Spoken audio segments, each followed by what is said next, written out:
Greetings,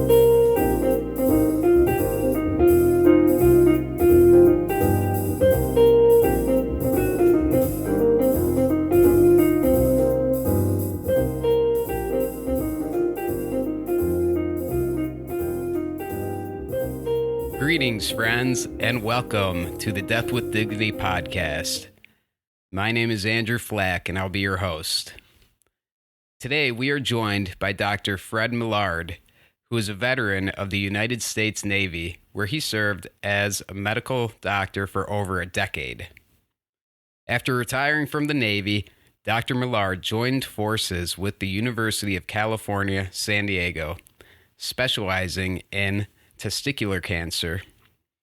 Today, he joins us to talk about how a disease like cancer physically impacts the human body, why the End of Life Option Act is so important to his patients, and how he, as a human being, grapples with the highs and lows that come with the role as an oncologist. As always, we appreciate your time. We thank you for listening, and we hope that you enjoy the episode. All right, well, we are here today with Dr. Fred Millard. Fred, thanks a lot for being here. We're here at UCSD, and we were talking earlier with Dr. Cedarquist and mentioning that this is our first official on the road show, so we're pretty excited to be here with you at Moore's. But tell us about yourself. Introduce yourself, even just the first few seconds we've been chatting. It sounds like you've got some pretty cool experiences. Yeah, well, I grew up in rural Pennsylvania. I was a son of a family that were originally chicken farmers. Ended up going to medical school, joined the Navy to get a scholarship to pay for that, and then came out here to San Diego in 1980 as an intern with the Navy. Became an oncologist, worked in the Navy for 22 years as an oncologist. And when I retired, which is now 20 years ago, came over here to UCSD and started up. At that time, the cancer center here was not quite as big an operation as it is now. So I came over to start up a team to handle urologic cancers. So that's prostate cancer, testicular cancer, bladder cancer, and kidney are the four big diseases. Okay. And been here ever since. All right. And when you decided to start practicing your medical career aside from the Navy, did you know Southern California area, San Diego, was going to be your spot? No, but being in the Navy, you had to go where the Navy had places to send you. And so that was Bethesda, Maryland, Portsmouth, Virginia, Oakland, or here. And so out of those four, I thought this was the best. Yeah, absolutely. Not a bad spot. What was that like in the Navy? So you mentioned that you treating basically sailors and people in the military with cancer and such? Yes, although I remember that San Diego is full of retired military. And so at that time, I can't speak to how it is now, but at that time, lots of retired military people got their medical care at the Naval Hospital. So our population was skewed a little young, but not as much as you might think. It was actually pretty ordinary, run-of-the-mill general oncology. Okay. And how did you get involved in your certain specialty or area, the urological area? It's pretty just random accident, to be honest. So in the Navy, I did general oncology and hematology. But when I got ready to retire, there was a guy who had been one of my mentors in the Navy who had retired before me, and he was over here helping run the cancer center. They needed somebody to start up a GU team, a genitourinary oncology team. And he knew that I was retiring and looking for a new job, and he said, "Come on over here and do this." It wasn't honestly that I had any particular, special interest or proclivity, but that's what they needed, and so that's what I decided to do, Cool. and it worked out. Opportunity. Yeah. Gotta take it for sure. And why the medical field? What drew you to this type of care and interests you in this field, or what interests you? Yeah, I was one of these kids where ever since I was little, my parents were telling me, you're going to be a doctor. I think my father probably wanted to be a doctor, and he ended up as a chemist instead. So I was his oldest son, and I just always remember from a young age that that's what I was going to do. And as it turned out, it was a good idea, and I'm happy it worked out that way. But I don't remember ever saying, like, for myself, oh, this is my decision. Right, Yeah. right. Oh, it did work out, certainly, it sounds like. And how about, because obviously that's a pretty big difference from rural Pennsylvania to an area like San Diego. What was it like for you when you were going through those changes in life and transitioning to kind of a different life setting? Yeah, well, I kind of did it in stages. So, I grew up in a town of 2,000 people, a lot of farms. I went to college at Penn State, which you may not know much about, but Penn State's a really big college in a really small town in the center of Pennsylvania. So that was kind of my next step into the larger arena of civilization. But then the big one was when I went to medical school in Center City, Philadelphia. Okay. So I landed in Philly in 1976, just as the bicentennial was happening there. Cool. And that was a bit of a shock for sure, in many different ways. And I can imagine. meeting people from much more diverse backgrounds, let's put it that way. Right, right. That's fascinating. And what do you think? We were kind of laughing and chuckling a little bit earlier. What are some of the differences between being a doctor in a setting like the Navy versus a hospital setting, with just like a general care facility outside of the military setting? Some of those differences or dislikes or whatever it might be. Yeah, That stick out. it wasn't as different as you might think, because I worked, there's a really big naval hospital here in San Diego down in Balboa Park. Mm-hmm. It's not as big as it used to be, but at that time it was one of the bigger hospitals in San Diego. And so a lot of my life was just showing up to work at the hospital, seeing patients like I do now. I mean, I was fortunate in that during the 22 years I was in, there was only one episode where the military was actually involved in combat, and that was the first Gulf War, which you're probably too young to remember much about. But when Saddam Hussein invaded Kuwait, Right. way back when, and there was a big military response to that, which fortunately only involved a few days of actual combat. So there was not very many people, and certainly not me, that were directly involved in combat, but we were involved in all these ancillary operations. So I spent some time in the Red Sea on a ship. Fascinating. Where we were monitoring the shipping to make sure people weren't trying to smuggle arms into Iraq, et cetera, that kind of stuff. So there was that underneath it all. Sure. But I didn't really do too much of that. 22 years, Right. almost right. none. Okay. And tell us about the disease of cancer and how that impacts the body. You're an oncologist, so you've got some experience with that. And obviously I've been experiencing this as a patient or from the patient side. And just kind of describe to us what that entails physically. How does something like cancer impact a human being? And it can be, whatever location you want to talk about. Yeah. Well, I think the thing to start by saying is that cancer is really not one disease. I mean, it's a general label. It covers a tremendous amount of ground. And so under that rubric, there are so many different situations. I mean, obviously, cancer can be and often is a very serious and life-threatening disease and can cause a lot of symptoms, pain, weight loss, fatigue, etc. And there's other kinds of cancer, just to pick an example, let's say thyroid cancer, where it often doesn't cause too many symptoms. It's relatively easily treatable.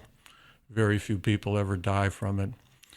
And this vast range of things in between. Just to mention the two things that I do the most. One is testicular cancer, which is a pretty serious cancer in the sense that it can spread and can be life-threatening, but it's also kind of the paradigm of chemotherapy curable diseases.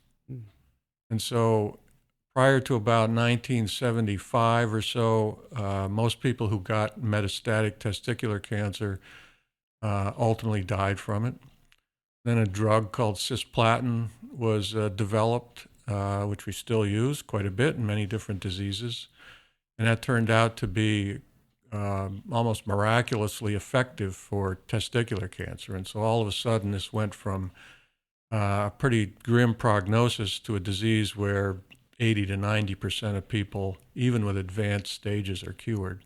Wow. Prostate, on the other hand, is still not easily curable, but prostate's a disease that in many cases it moves very slowly. There's lots of effective treatments, although they're not curable necessarily or curative. And so it's not uncommon for me to see patients who've had the disease for 20 years or even longer. Wow. And so it becomes more, rather than some sort of immediate threatening catastrophe, it's more like a chronic illness like diabetes that you have to manage and keep under control and try and keep things going as long as you can while causing as little trouble as you need to with treatment side effects. Sure. Sure. Yeah.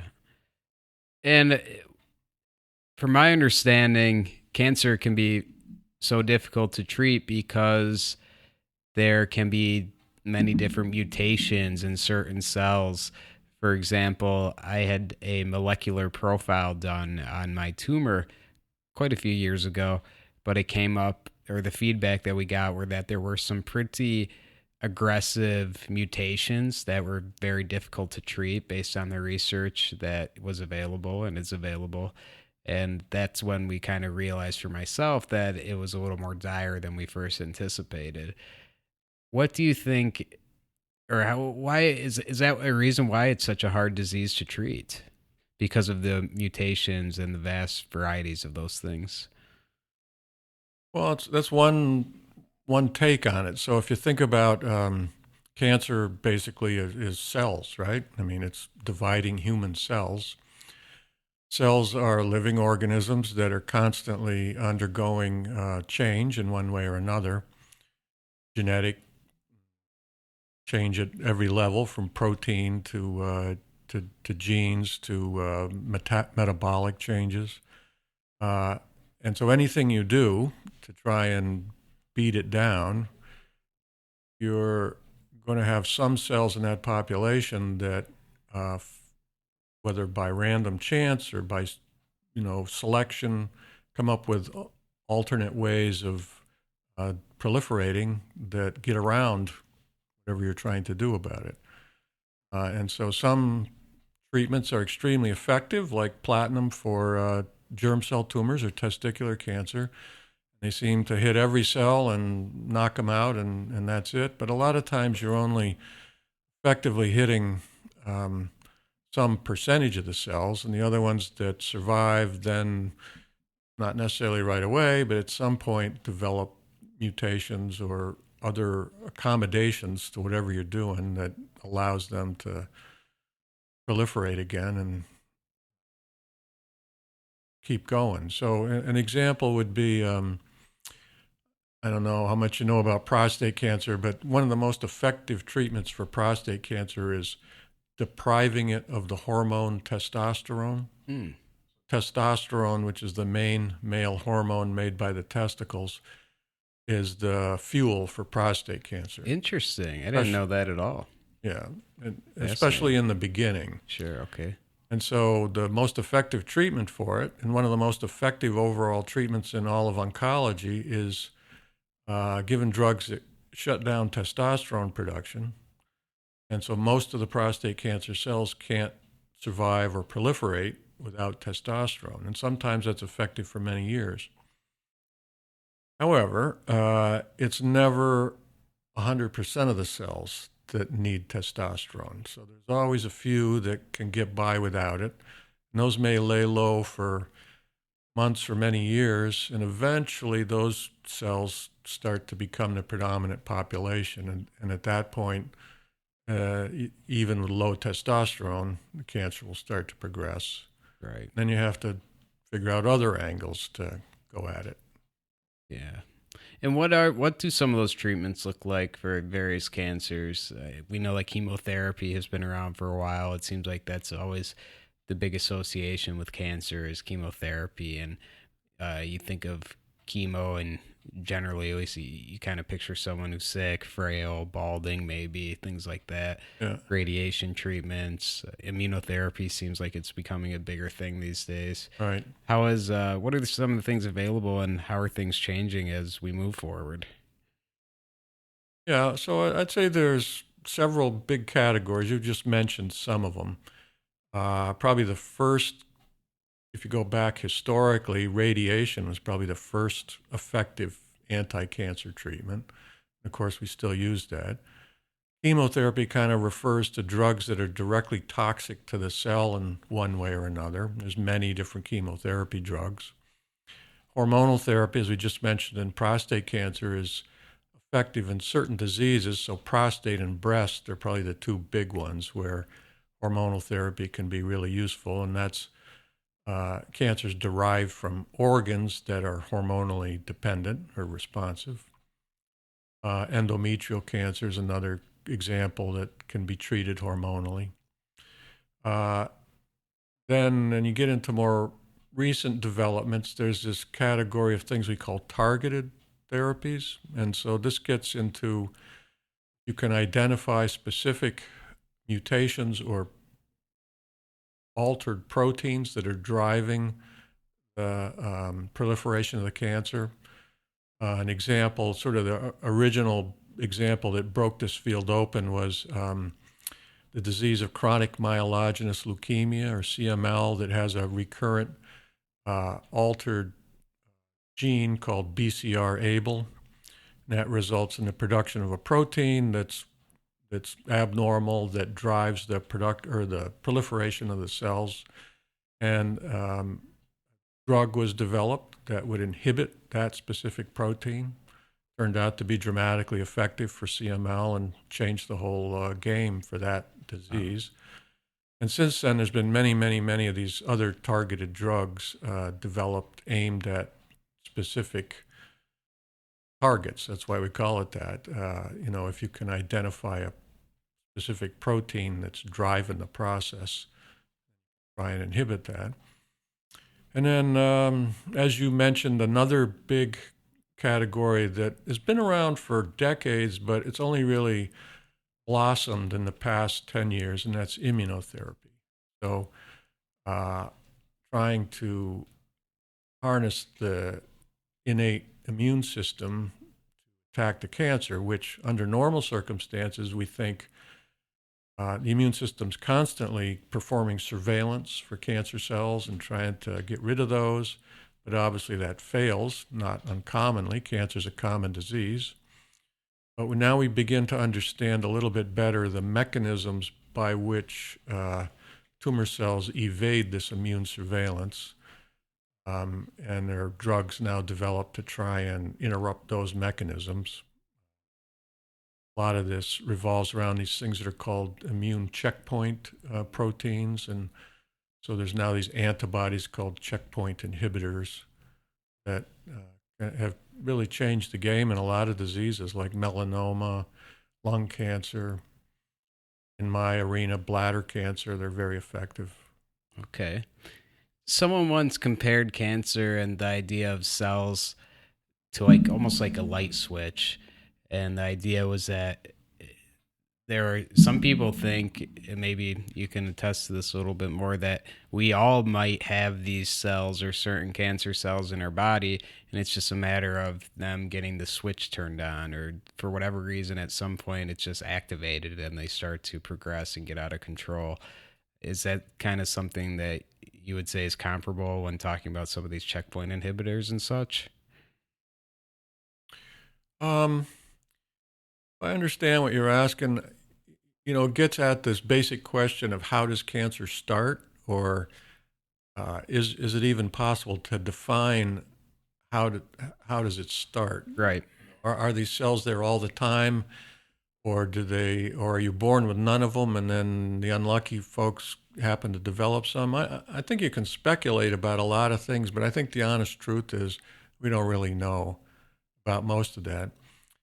In my particular little area of interest, which is, again, testicular cancer, which happens mostly in younger people, typically in their 20s or 30s, there's a fair amount of evidence that the initial derangement in these cells in the testis may actually happen as early as in utero. Wow. And that there are problems that then sort of sit and go through prolonged evolution over years and then, manifest as a cancer 20, 30 years later. It's probably different answers for different kinds of cancer, and even within the same kind of cancer, like, say, lung cancer, probably different in different people. Almost everything in biology is more complicated than you think. Yeah, I'm obviously not a doctor, but just from my own independent research and trying to understand my disease, and when you first get sick, especially for me, I was trying to learn a lot about it and research, and it's a whole nother language to me, number one.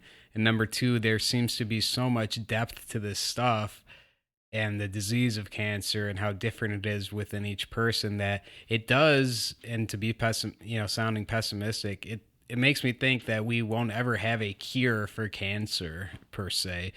What is your thought on that idea? You always hear in the media and, these rallies and the support whatever cancer month it is. And it's like, hey, let's cure it. Let's beat the disease. Yeah. And a lot of times I'm sitting there just shaking my head going, I don't think so. I don't think that's a possibility. So I wonder what your thought is there. Yeah, I think yeah, sure. I think I'm with you mostly there. The biology of life, and especially of human life, is just so incredibly complex and so adaptable and changeable that the idea that something as complex as cancer, there's going to be some treatment that solves the problem, I think is naive and not realistic. So we make little advances here and there. Once in a while, we get a big breakthrough, like platinum in testicular cancer, or this drug I mentioned in chronic myelogenous leukemia. These are like major advances. But even then, we're not curing everybody in either of those diseases. Sure. And so, yeah, I'm with you on that. Yeah. Yeah. And realism, I think, is one of the most important things when dealing with these scenarios. Just holding a realistic viewpoint and recognizing, what is possible and such. Do you think that things are getting easier for treatments and such with cancer? And what do you think is the primary go-to option for treatment? From what I've understood, it's generally surgery and cutting out the disease, and then maybe hitting it with all the other stuff afterwards to try to really finish it off. But what are some of the approaches that you use in your field to help treat the disease? Aside from some of the drugs, it's different for every situation. So there are some diseases where surgery is absolutely critical and is highly effective, and there's other diseases. An example would be small cell lung cancer, where surgery is almost useless because the disease is almost always spread by the time you find it. So it's really, again, you got to think of cancer as not one disease, but as a huge category, which is only sort of loosely associated and fit the treatment to the disease. I mean, one of the aspects of this, which we have the luxury of in testicular cancer, is because the treatments themselves are so effective, you can put more focus on how can we minimize the burden of treatment. So in most kinds of cancer, we're still in the game of how can we come up with things that are actually effective and cure or control the disease. But if you have a drug like platinum and germ cell tumors that's very effective, then you can start thinking, well, what's the least amount of this that we have to give? Or what's the way to combine this with other treatments that minimizes the amount of trouble we have to cause to get the desired end result of people being cured? Sure. That's a huge piece, Yeah. the side effect piece. And what about in your specialty with the testicular cancer piece? You mentioned earlier that it's generally younger gentlemen who experience this. Yeah.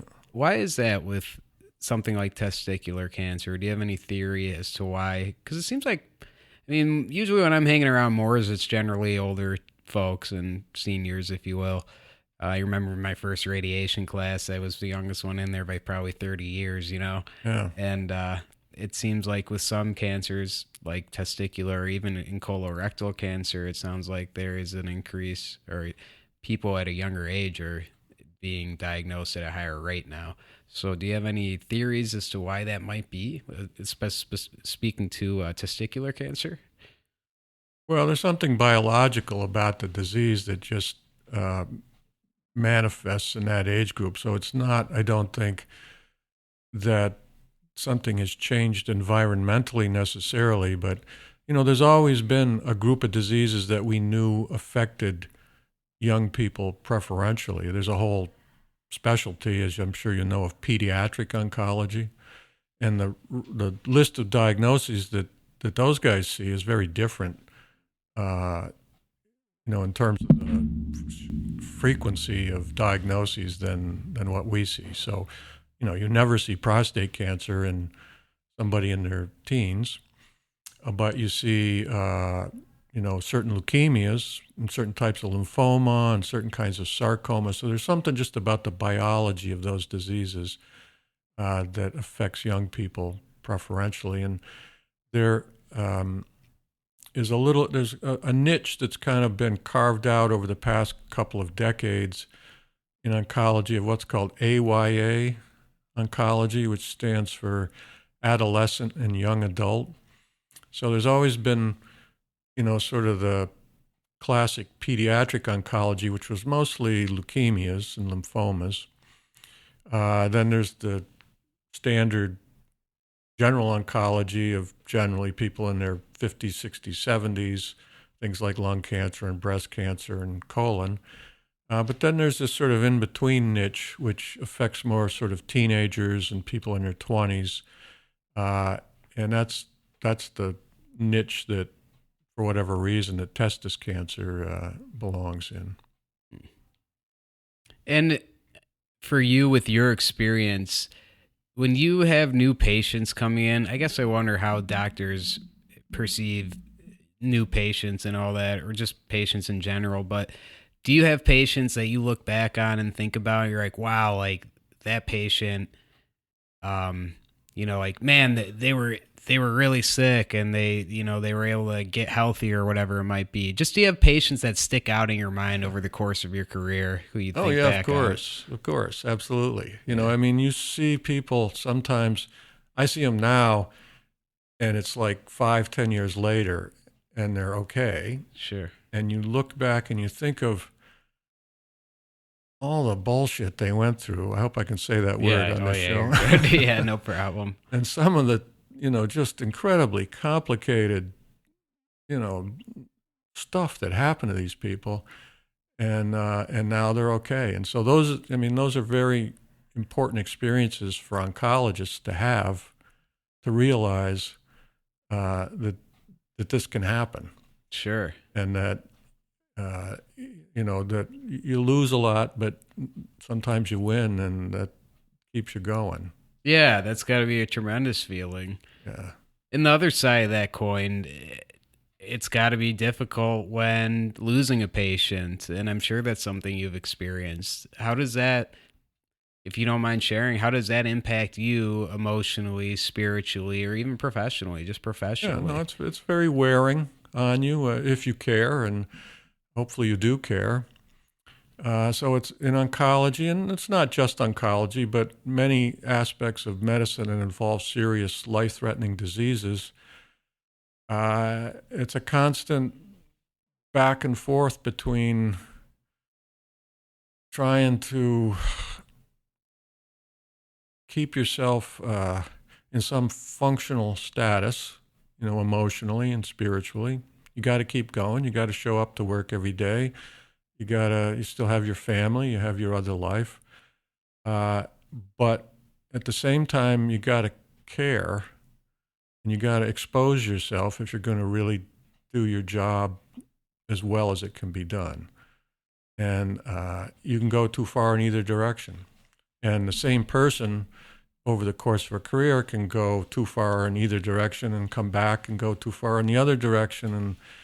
And it's and the older you get, I think if you're paying attention, the more you understand how day to day that's such a big deal of how open am I to what's actually happening here, Sure. and what is the price to pay for both being overcome by it or to be walled off from it. Either way, imperfect. Yeah, I can imagine finding that balance is challenging. And I can imagine different people and experiences coming in and out of your life can certainly shape that and how that experience is. I think when you're younger, you're kind of caught up in the process of learning the trade, fascination with the science, a little bit of delusional thinking about what the capabilities of science are to fix all the problems. And that creates a little bit of distance that keeps you shielded. But as you get older and you get a little more aware of the limitations of what we do and just the limitations of being human, it gets a little harder. Yeah, I would feel that it would, yeah, it takes a toll. Over time, these little things compound and add up. And I can imagine it taking a toll. Trying to stay up and positive would be a challenge in itself. Yeah. And how about with your colleagues and such? Do you ever like trade stories in the lunchroom? Like, oh, I had this one patient who was, really stage 4, and man, I thought they were a goner, but I got in there and gave them this med, and they're good now. Like, do you guys have those kind of war stories per se that you share with each other, or even just, I guess, in a way, bounce off of each other, maybe in an effort to, advance yourself professionally? Yeah, I mean, I think everybody has their gang. You make friends, and whether it's people who do your specific specialty or other people in the cancer center who you just have some affinity for. Yeah, you definitely need people to be able to talk to. Yeah. And share these things for sure. Yeah, I would think it'd be a nice piece to have that within that community. And especially it being, in a way, pretty small community as an oncologist, right? I mean, Yeah. Whether here or just, it's a pretty prominent figure, and not a lot of people can say that this is their career. So it is certainly commendable. And when thinking about the disease of cancer, tell us about some of the progressions with it. It seems like at times it just, for whatever reason, like you said, maybe it gains resistance to a certain medication or whatever it might be. But how does that impact the body, and how does it spread from one spot to another? And what is that like for the patient? Yeah, so I mean, the process of spread is what we call metastasis, which is the hallmark of cancer, right? If it's a tumor that can't metastasize, then we call it a benign tumor. But a malignant tumor has this ability to travel through one of several routes, whether it's through the bloodstream or the lymphatic channels or possibly even other ways, and land somewhere else and take up business there and start to grow. So, I mean, there's a whole body of science into how that happens at the molecular and genetic level. I'm not the person to actually tell you all of that in great detail, but how does it happen at the level of the patient experience? Well, obviously, metastases are what cause an awful lot of problem. They land in the brain. They can cause symptoms like a stroke or changes in mental status. If it lands in the lung, it might cause cough or trouble breathing. In prostate cancer, for instance, it's quite common to see it in the bone.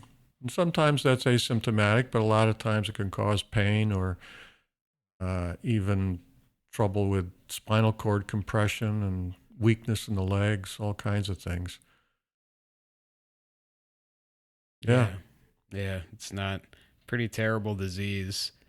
And are you able to, when you're working with your patients as they progress or the disease progresses, do you generally feel like you have a pretty good handle on how that looks and kind of the direction they're heading? Which I guess leads us to the overall topic of our podcast, which is death with dignity or aid in dying. With that, how is that? How do you get to that conversation? Is that, in your experience, do patients generally come to you asking about it? Is it something you might bring up in a discussion as they are getting sicker? Maybe it's just kind of a natural fluid thing, but just from your experience, tell us a little bit about that in the first discussions with patients. Yeah, so maybe what the broader question you're asking is what I call the ability to recognize a dying patient, which might seem a little offhand or silly way to say it, but it's actually a very important talent for especially oncologists to acquire. And to be honest, not all of them do acquire it. But the ability to sort of, in a synthetic way, by looking at the patient, talking to them, examining them, looking at their labs, having seen them over time, to understand, okay, we're getting closer to the end here, and it's time to start adjusting our thinking and approach from things that aren't likely to be of much value anymore in terms of trying to fight the cancer directly and control symptoms, start thinking about how's this last phase of things going to go, what are the other considerations, whether they're medication-wise or things like where is this patient going to live, who do they have for a social support structure to help them out during this phase of things, and then ultimately more direct decisions about is it time to go on hospice. And in a few patients, it's certainly not everyone, but in some patients, are they interested in what we can call physician aid in dying? I don't typically, I don't see it as my role to sort of certainly sell anybody on physician aid in dying. And I don't necessarily bring it up unless I feel like the patient is asking about it or exploring their options in some way. So generally, it's a topic that emanates from a patient side. Yeah. It seems like from the people we've talked with about this topic, they all kind of give a similar answer, that they never really feel like it's their, I guess, they never really want to bring it up directly to the patient. I could see why you wouldn't want to put anyone in a position where it's like you're trying to push that on them, as you kind of mentioned, especially given the severity and how, how delicate the discussion and that topic is. Yeah. When you, as an oncologist, and to be blunt, but how does it feel when you lose someone, like a patient? I feel like there might even be like a sense of failure in there in a way. And I'm sure that maybe this is something you adjust and learn about as you go on from your career. And perhaps you yourself look back to when you first started and think of how you might have reacted versus now. And maybe there is vast differences. So I wonder if you don't mind sharing just emotionally what that impact is like for you as an oncologist and caregiver. Yeah, well, there certainly are times when you feel that sense of failure greater than others. So, again, in my particular little niche, where I'm treating young people with testis cancer who statistically are mostly cured, but not all of them. So when you encounter a patient where you lose that game, and you've got a 20-something who's dying of cancer after all, that's pretty hard. Yeah. Yeah, I would think so. That's pretty hard. It happens every year, 2 or 3 times, but that's not easy, and I don't think it should be easy. It's not going to be easy. On the other hand, if you've got people in their 80s, 70s or 80s who've had prostate cancer for 20 years, and you've been fighting a good fight, and you get to the end of their life, and they've kind of had all this time to adjust, and you're doing the best you can to control their symptoms. I mean, I don't always experience that as a terrible tragedy. I mean, we're all going to die. We need to accept that. Father Time is undefeated. And so not every death is tragic. In fact, quite a few of them aren't. And I'm sure anybody knows that the response to the arrival of death is as varied as the number of people on the planet. So there's all kinds of reactions that happen, and who knows what mine will be when my time comes. I mean, you think it'll all be under control, but you don't really know. And so sometimes it's easy, sometimes it's not, and everything in between. Yeah. Do you think when having the discussion with patients in particular, is that, and I'm sure it varies by patient, but is it, how difficult is that for a patient and you to sit there and talk about how, yes, we're at the point where there's not much else we can do, and you are coming towards the end of your life? Yeah, like I say, it's so varied. So it ranges from the occasional patient where it's very difficult, who literally cannot accept the fact that they're going to die. I mean, that seems strange to think that people would think that way. It seems like the one incontrovertible fact of life is that it's going to end, and yet there are people who just never really quite accept that. And on the other end, there are people who are actually doing their best to comfort me as they're, coming close to their end, and from whom you can draw tremendous warmth and support and learn things from, and everything in between. So, I mean, it's usually somewhere in the middle of that, and it's usually not completely smooth and easy.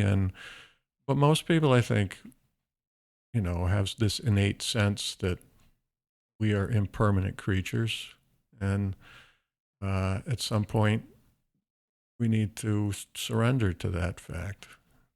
Yeah, absolutely.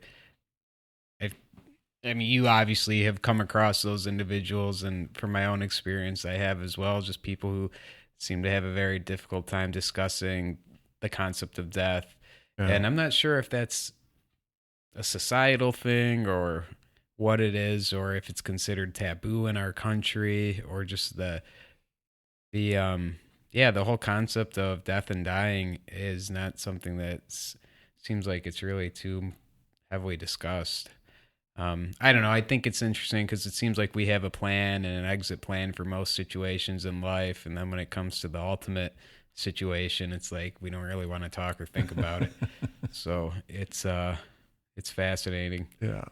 for me, with this experience in the podcast and being sick with cancer, especially with this part and these discussions and interviews, I've been finding that it's more cathartic and relieving and helping me process my own situation. And I think if anything, we don't have a lot of expectations for this, which is good. But selfishly, it's something that has really helped me mentally and spiritually. And I take a lot of, I'm just happy that this is something that's developing out of this and chatting with people like you as well. But tell us about how you perceive death with dignity, or I guess that's what I call the idea of the End of Life Option Act. I call it with death with dignity, although we talked with a gentleman who kind of shared with us that his view of death with dignity is that that's more of a practice.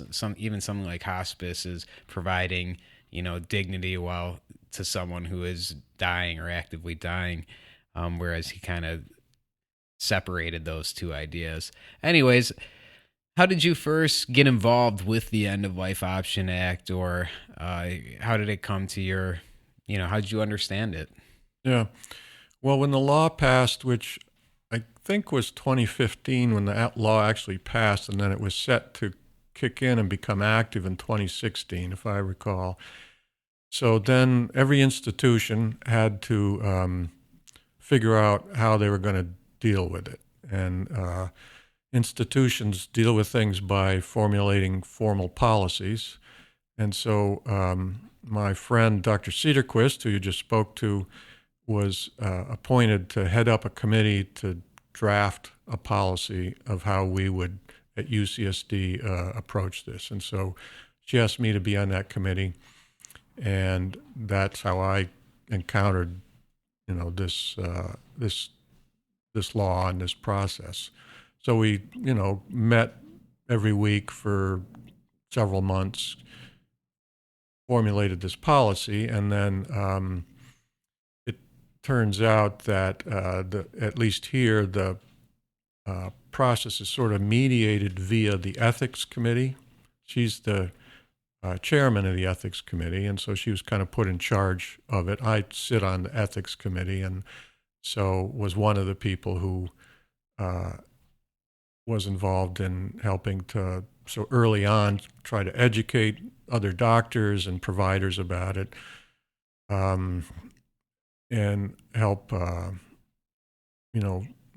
make sure that this process was available to our patients and that it happened according to the law. As you might imagine, different people have different opinions about it, and there are some providers who really have no interest in participating, and that's fine, and that's accounted for in the law. It doesn't require you to participate. But we decided that as an institution, we were not going to opt out altogether, which is one of the options. At least it was. And so we thought that this was important to be able to provide to our patients, and that we should try to identify and support a cadre of physicians and providers who were interested in helping with this, understood the law, understood the process and the paperwork that had to be done, and could collaborate in terms of being consulting physicians when necessary. And so that's how it happened. And was it generally a pretty good response from colleagues when it became law and when the committee started being formulated? Were people interested in supporting it? Did you hear backlash from others? A combination of both?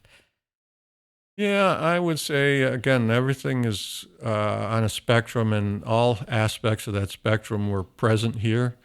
And so there was definitely some providers who wanted nothing to do with this, and some who were like, well, okay, whatever, and then promptly forgot about it, and some people who were, really interested in helping out. I actually did, early on, I did a little survey of physicians in the cancer center, kind of asking, A, do you understand what this is? B, are you interested in participating? And if you're not, why not? And we found out that there were a whole bunch of different reasons, some of which made a lot of sense and some of which didn't, of why people weren't interested in participating. There were some people who had sort of ethical or religious objections. There was a fair amount of just, this sounds like a lot of headache and paperwork, and I'd rather not take it on if I don't have to. And then there were, again, a group of people who said, no, I support this and I want to be part of this and help out. Okay.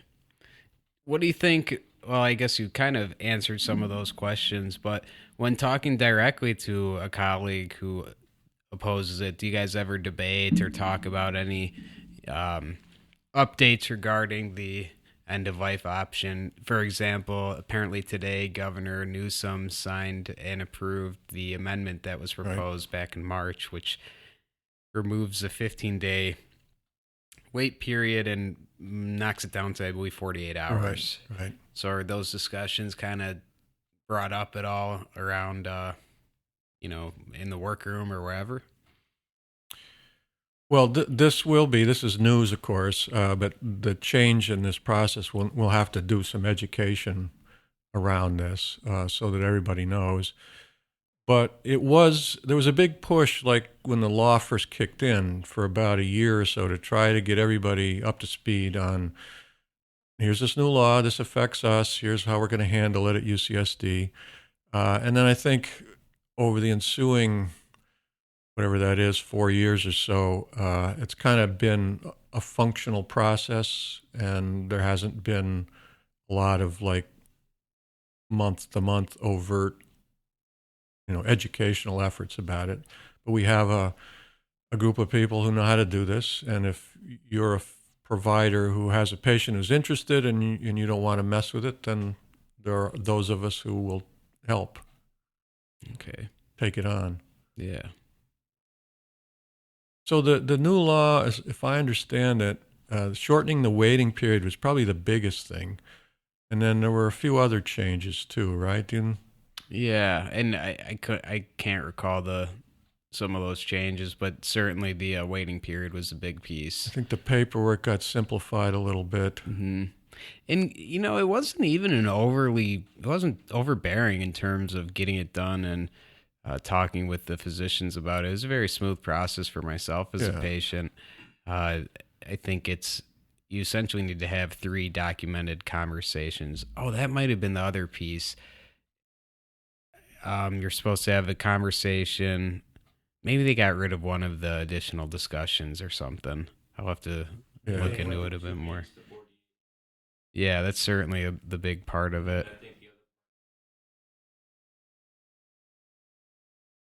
Mm-hmm. So is there no longer a sunset clause? I believe so.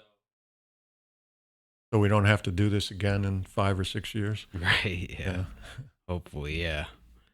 Yeah, I hope there's not one anymore, but when this whole thing was coming about and the idea of the End of Life Option Act was coming together, I'm sure you've heard of Brittany Maynard, possibly. She was an individual who was a big advocate. She ended up moving to Oregon to take advantage of their End of Life Option Act.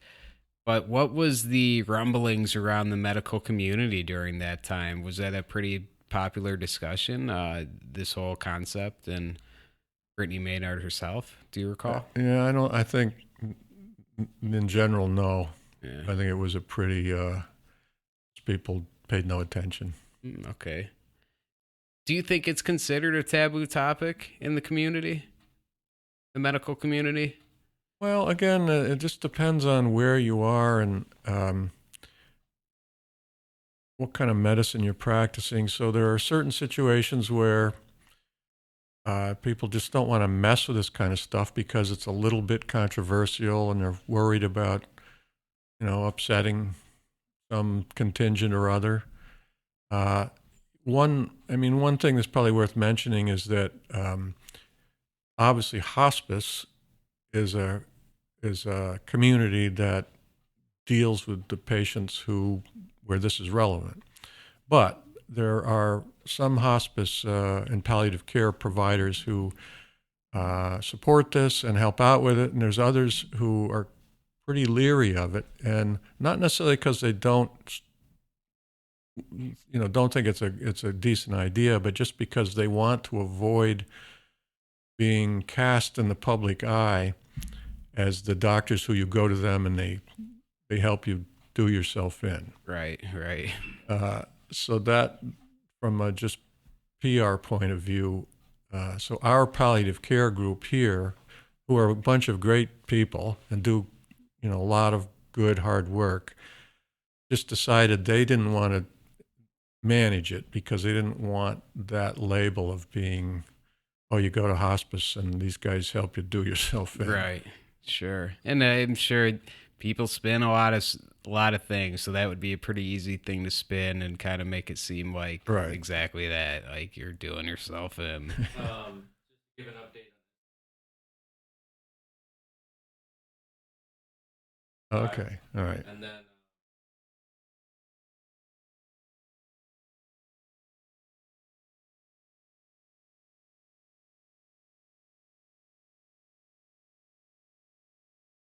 Yeah, Okay. so that's good because one of the obstacles we ran into was ideally for people who are taking advantage of this, they're enrolled in hospice to provide for their other needs, and also to have somebody there at the house with them when they pass and can help the family, et cetera, with all the things that need to happen afterwards. But some hospices were willing to help and others were not. And sometimes that would change from time to time. And so if you got enrolled in a hospice that wasn't willing to help and you wanted to do this, then you had to disenroll and go to another one. And so this forces them to come down on one side or another and make it public. Yeah.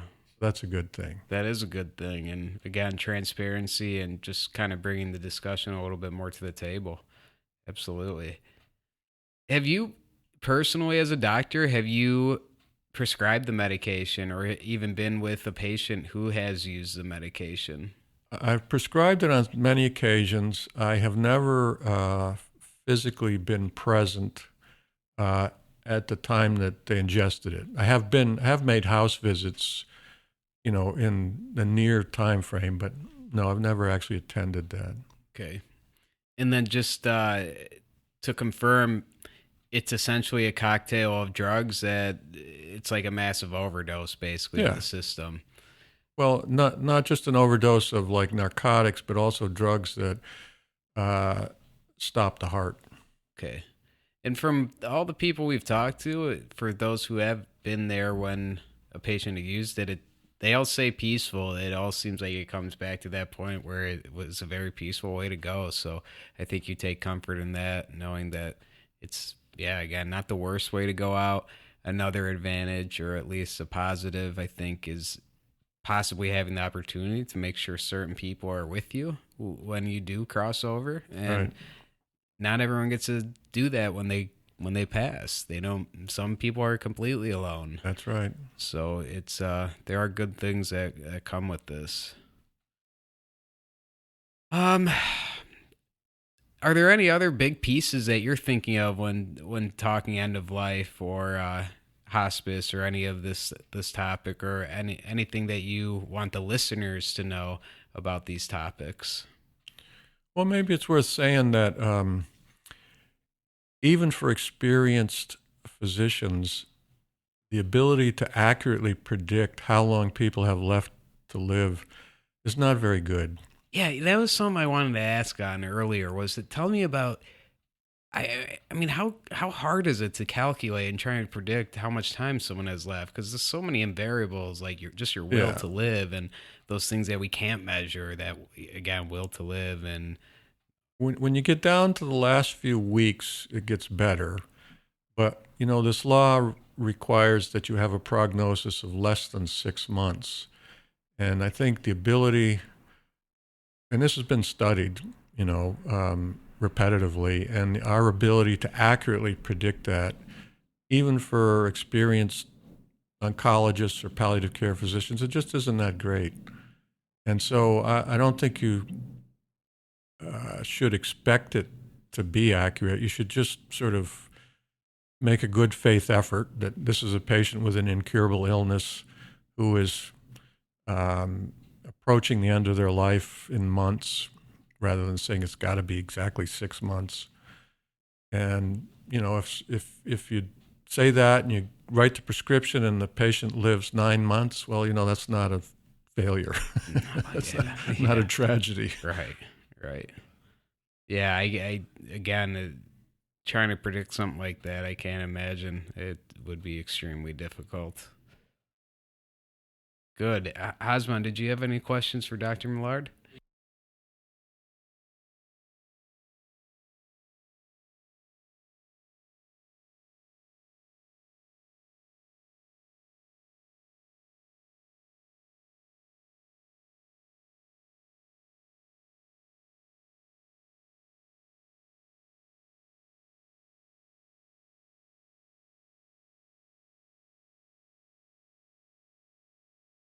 Yeah, boy, that's a hot button issue. Always has been.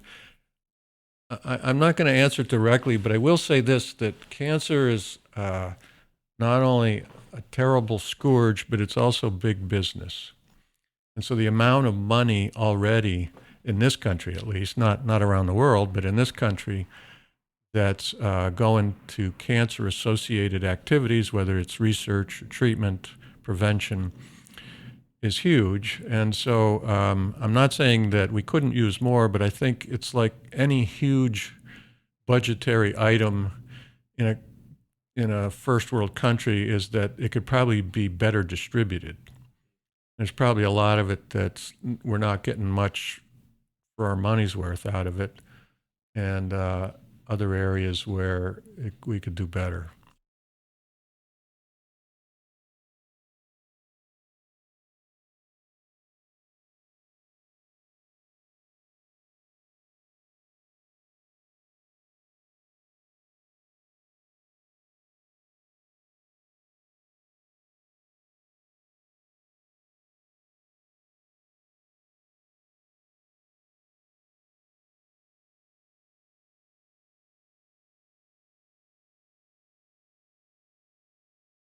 Well, it certainly is already doing that, but here's how I think about this. Having been around now for 4 decades doing this, is that there's always some new idea or technology that is pushing the wave, right?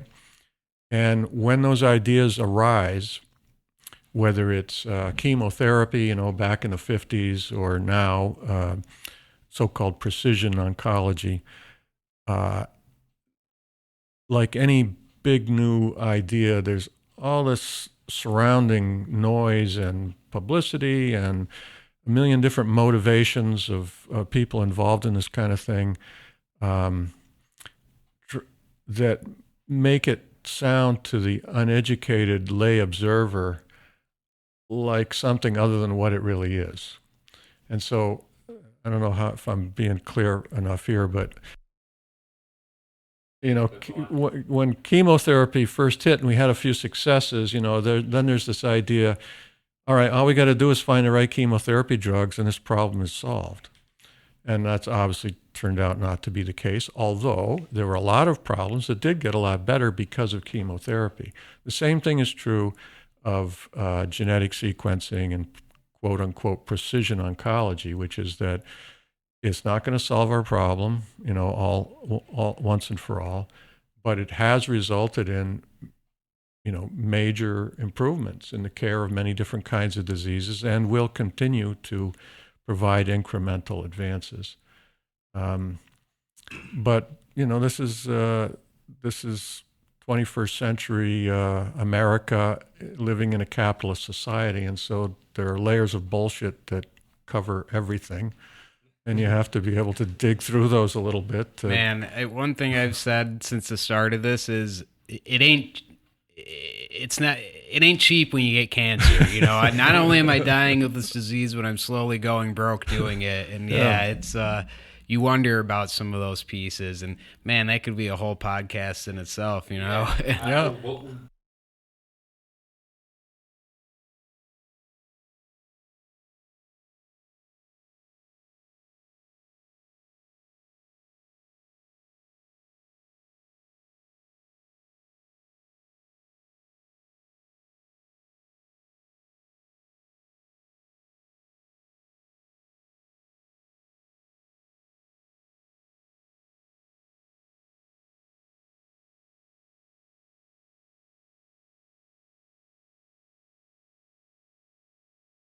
Yeah, well, so that's another perfect example of what we were just talking about, which is that there's no question that there's a relationship between diet and some kinds of cancer, and that improving your diet can help reduce your risk of getting some kinds of cancer and can help you feel better if you have cancer.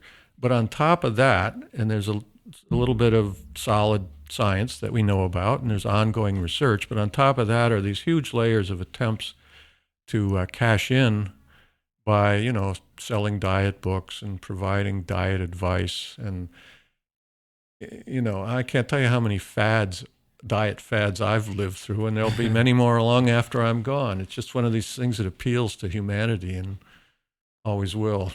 Do you are you able at this point with your experience kind of do a good job navigating through some of that bullshit as we yeah, said? I may, I like to think so. I'm sure it's not perfect, but yeah. No one is. Do you ever get certain reps or people trying to sell you on some kind of drug or some kind of intervention and you're just shaking your head going, this is a crock, like I'm seeing right through this type thing? Well, when you say from people, are you talking about patients or? Both. I guess more big business, we'll say, starting there.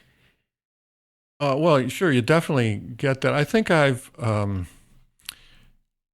I've gotten older, I've cultivated a little bit of both a reputation and a lifestyle of avoiding that stuff. So, I think most of the drug reps and so forth know not to bother me unless they have something real to say. Good on you. Good on you. And then touch on it with patients, too. I'm sure you've got patients who bring all kinds of stuff to you. And that's just something you have to deal with as a physician. And sometimes you're not going to convince people that what they're thinking about doesn't make sense to you, and sometimes you just have to let people follow their own path. But I certainly see patients who I think are being bamboozled.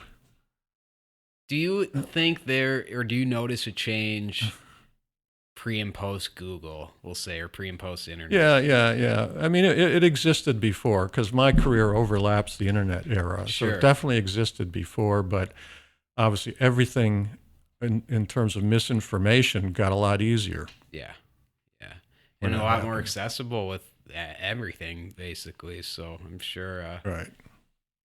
I mean, I wouldn't even know where to start doing some kind of research. I'm also a childhood cancer survivor as well, Wilms tumor when I was very young. Yeah, and we actually had just moved to London at the time, and the approach was different in London versus what they would have done here in the States. We had come back for a second opinion, and they basically put us on a flight back to England saying that's where you need to be for what they're trying to give you, because it was very, very aggressive, stage 4 by the time we had found it. Yeah. But I guess where I'm going with that is I'm thinking of my folks at that time, and they were about my age, and trying to navigate and work your way through a situation like that would be pretty difficult. And then you think of where we are today and going through it now, and naturally I was on the Google quite a bit initially when I was diagnosed, and I like to think I can kind of navigate between like a news article versus a research-based article or something. I'm not saying I'm a doctor by any means, but yeah, that's something you can kind of work your way around. But there's a lot out there. I can imagine that being impactful in your field. Yeah, the internet piece. Yeah, sure. But this was awesome. I don't have much else. Just really appreciate your time, Fred, and I commend you for what you're doing. And I think what I admire about this conversation and just talking with you and learning a little bit about your history, the Navy piece and where you are now in life, I just think that's so cool. Those different experiences. I mentioned before I have a grandpa who was in the services, and I just he's someone I look up to. So it's cool to hear from someone like you with a similar background in a sense. So thank you so much for taking the time. Thanks for having me, guys. It's been great. Excellent.